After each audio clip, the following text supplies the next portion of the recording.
Hello, my name's Anne and I work at St Columba's, and we've had the warm space open here for a couple of years now, and I've had a lot of requests for the recipe for my soup. We found it easier, I think, just to make a standard soup that everybody can eat, because it saves money and everybody likes it, and you don't have to wonder what to do with what you've got left over, because you can freeze it and you can serve it the next time. It's vegan, it's gluten-free, and it's a lot of vegetables. I've got turnips, I've got onions, I've got leeks, carrots, and potatoes. There's some other ingredients need to go in as well, but I'll tell you about them as we go along. I've written down the recipe a couple of times, but a lot of people said they'd like to see me make it. So that's what I'm going to do. And the first thing I'm going to do is chop the onions and the leeks up. So I'm going to turn off now and I'll come back when I've chopped them all up, because it's boring and you don't want to see that. Okay, I'm back. This is the onions and leeks. This is how much I'm using, but I am using a very big pan. This is the pan. I've got it on a medium heat, and I've got a bit of oil in. I'm trying to think how much oil's in here. There's not enough to cover the bottom of the pan because I don't want to fry them. I just want to sweat them down. So that's been warming up for a little while. I'm going to pour these in. Like I say, it's not on hot. It's just on a medium heat.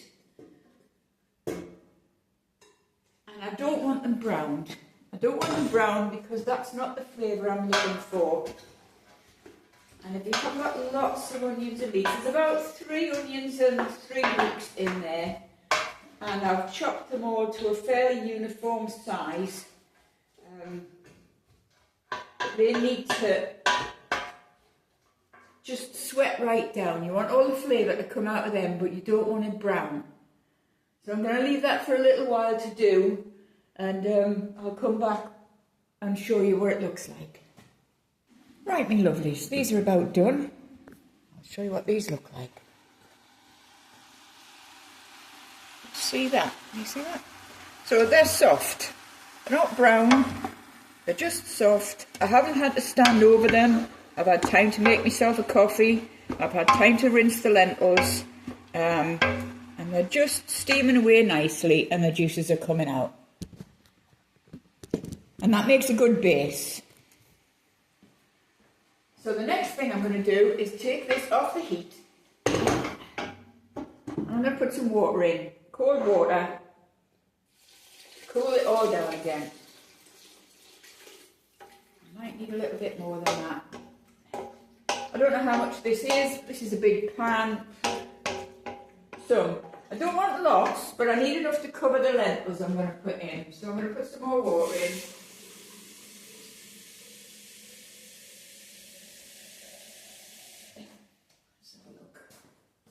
Because you need space to put your other vegetables in. So yeah, that's not quite halfway up the pan.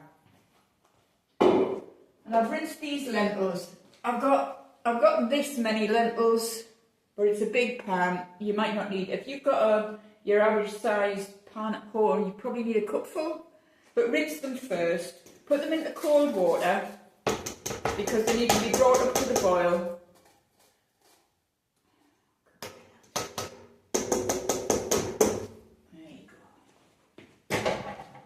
Stir them in, and I'm going to put it back on the heat. I'm going to bring that up to the boil, and these need to boil for 10 minutes until they're properly soft. I haven't put any stock in yet, and that's because I don't know how much salt is in the stock. I have got no salt in here because if you put salt in with pulses, it can make them tough.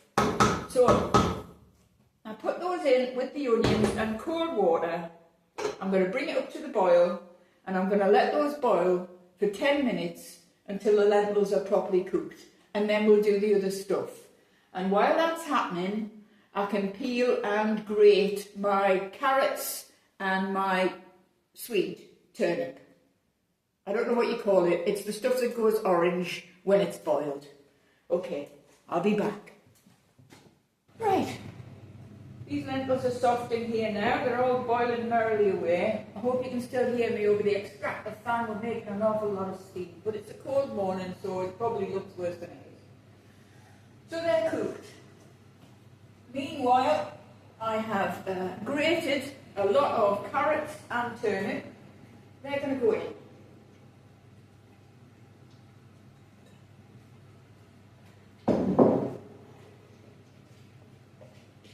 Luckily I have an automatic gratery machiney thing, so that's helped. I did try once making mindful soup and doing it without machines. Don't bother.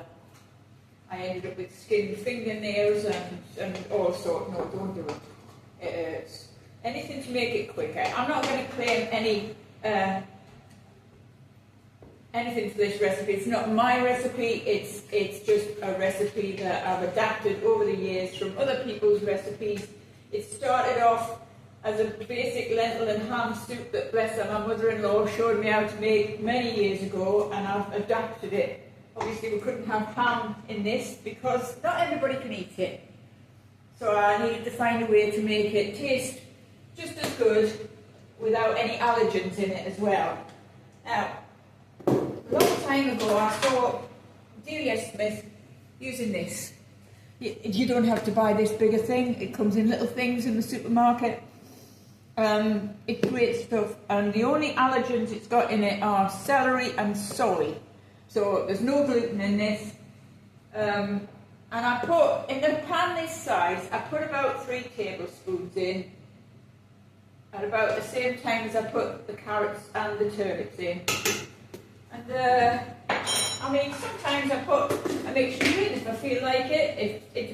If you look at your vegetables and they're not particularly fresh, or it's late in the season, or you haven't got a lot of vegetables, because you can put in this whatever you like. You can even put parsnips in, but parsnips are evil and I hate parsnips, so I don't put them in. You can use these little stock cubes. You can use anything you want to make the stock. It's got to have flavour though. There's no point in just dumping a load of vegetables in and hoping that it's going to taste nice, because it's not. So you need a stock. You need something to give it that oomph. And now that the lentils are cooked, I can put some salt in. I'll not put loads of salt in because you never know what it's going to be like. So I'll just go shaky like that. That's a bit of salt. And normally, I put in a good pinch of black pepper and white pepper, both kinds. But make sure you sprinkle it, because pepper can go into little lumps. If you just shovel it in with a spoon, it might just go into little lumps, and some of you get one and you won't like it. The thing about, I mean, with a kid, if you were feeding this to your own family, you could just go, well, do you know what, you should have watched out. But these are strangers, so you can't tell them when you've burnt it that charcoal's good for your digestion, because they won't believe you. And you really don't want to poison anybody. So I spend a lot of time thinking about how it's gonna be to people that I don't know. So I try and make it nice, and I try and season it well. I don't see the point in not putting seasoning in, because it needs to be cooked in seasoning. Like, it needs to be cooked in salt. You can't just put that on afterwards, especially if you've got potatoes in here, because they're going to suck up all the salt. I'm going to put a bit more water in this. There's an awful lot of vegetables in there. But they will cook down. I mean, those vegetables, it just looks like there's more vegetables than anything else. But when you've boiled them up for a while, they're going to let out their water into the soup, and it's all going to add to the flavour. So, I'm going to bring that back up to the boil, but we're not going to boil it as hard as we did the lentils. We're going to bring it up, and we're going to leave it to simmer. And you don't have to watch it all the time. You don't have to keep stirring it. You don't have to you just have to keep going back to it now and again. So you can go off and do something else.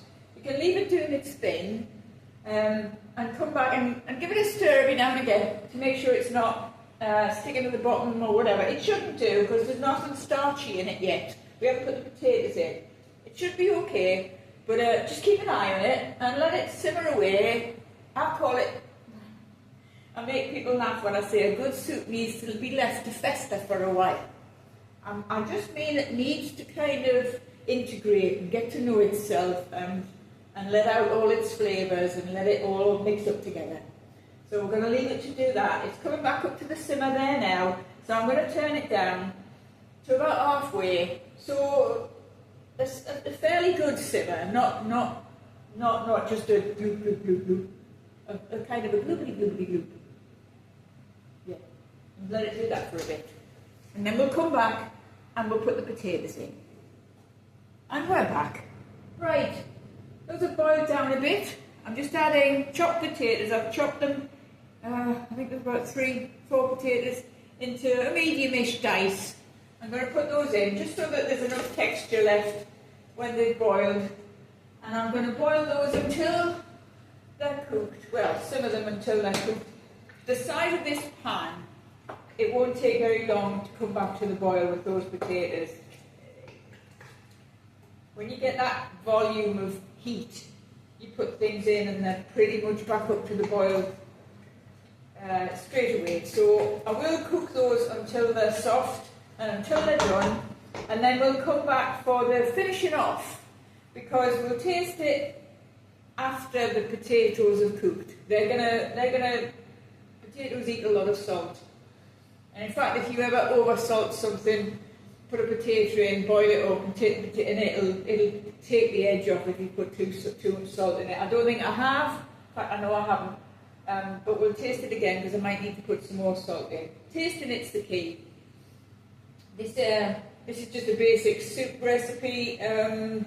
It's the one that the least people find offensive. And more people eat this and ask for the recipe than any of the other stuff I've made. So we're kind of sticking to this because it makes economic sense, I think, to make one that everybody can eat and will eat and enjoys, than trying to cater for all different palates. I'll be back later. Okay, here we go. This is the last one. This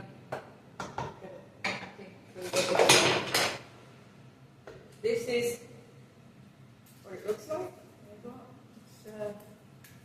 It's got bits in, it's got lumps in. Pretty nice soup. And now I'm going to add my secret ingredient. And I told everybody it was a secret, mostly because I was a little embarrassed, because what it is a cheat. I could have, at the beginning, got some split peas that I'd been soaking overnight, put them in with the lentils, boil them forever. No. So it's taken me about, what, an hour and a half to get to this stage. So what I add is peas pudding. Now, if you live in the northeast, it's quite easy. You go to the supermarket and you buy it in little tubs like that. And you put that in. I would not recommend just throwing it in. Don't empty it out of the tub straight into your soup, because it's never going to distribute. You're going to have a heck of a job mixing it through the soup. So what I do is, I get some peas pudding and I mix it with some hot water into a gloop. See that gloop? Yeah. Make it into a gloop. It's really strange how much of cooking is about making different textures of gloops.